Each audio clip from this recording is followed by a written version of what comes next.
Hello everyone, welcome to our channel. Telugu రాష్ట్రాల వాతావరణ పరిస్థితులు ఏంటి, ఏ జిల్లాలో వర్షాలు పడతాయి తెలుసుకునే ముందు మీరు ఇంకా మన ఛానల్ కనుక సబ్స్క్రైబ్ చేయనట్లయితే వెంటనే సబ్స్క్రైబ్ చేసి పక్కన ఉన్న బెల్ ఐకాన్ ని కూడా క్లిక్ చేసేయండి. ఇక లేట్ చేయకుండా వివరాల్లో కనుక వెళ్ళినట్లయితే బంగాళాఖాతంలో ఏర్పడిన ఉపరితల ఆవర్తన ద్రోణి బలపడుతుంది. దీని ప్రభావంతో జనవరి 2వ వారంలో తేలికపాటి నుంచి మోస్తరు వర్షాలు పలు జిల్లాల్లో నమోదు కానున్నాయి. ముఖ్యంగా మధ్యాంధ్ర, గుంటూరు, కృష్ణా, కోనసీమ ప్రాంతాల్లో తేలికపాటి వర్షపాతం ఉంటుంది.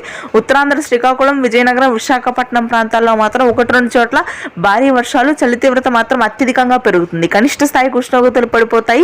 దాదాపుగా అన్ని జిల్లాల్లో కూడా ఉత్తర కోస్తా జిల్లాలో 6 డిగ్రీలకు, అరకు, పాడేరు, లంబసింగి, సీతమ్మధార, టెక్లి ప్రాంతాల్లో 6 డిగ్రీల కనిష్ట స్థాయి ఉష్ణోగ్రతలు నమోదవుతాయి తెల్లవారుజామున రానున్నటువంటి వారం రోజుల పాటు. ఇక రాయలసీమ వ్యాప్తంగా భిన్న వాతావరణ పరిస్థితులు కనిపిస్తున్నాయి. ప్రస్తుతానికి అయితే పొడి వాతావరణం ఉంది, ఎటువంటి వర్షాలు నమోదు కావు.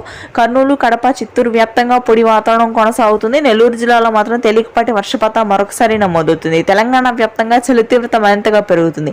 హైదరాబాద్ నగర ప్రాంతం కానీ, ఆదిలాబాద్, నిజామాబాద్, నల్గొండ, ఖమ్మం, భద్రాద్రి కొత్తగూడెం జిల్లాల్లో 6-10 డిగ్రీల కనిష్ట స్థాయి ఉష్ణోగ్రతలు నమోదవుతాయి. పగటి సమయంలో ఎటువంటి వర్షాలు కురిసే అవకాశం లేదు. ఉత్తర తెలంగాణలోని నిజామాబాద్, ఆదిలాబాద్, నల్గొండ ప్రాంతాల్లో తేలికపాటి జల్లులు మినహాయిస్తే పొడి వాతావరణం ఉష్ణోగ్రతలు పెరుగుతాయి. ఇది ప్రస్తుతానికి ఉన్న వెదర్ అప్డేట్. Thank you.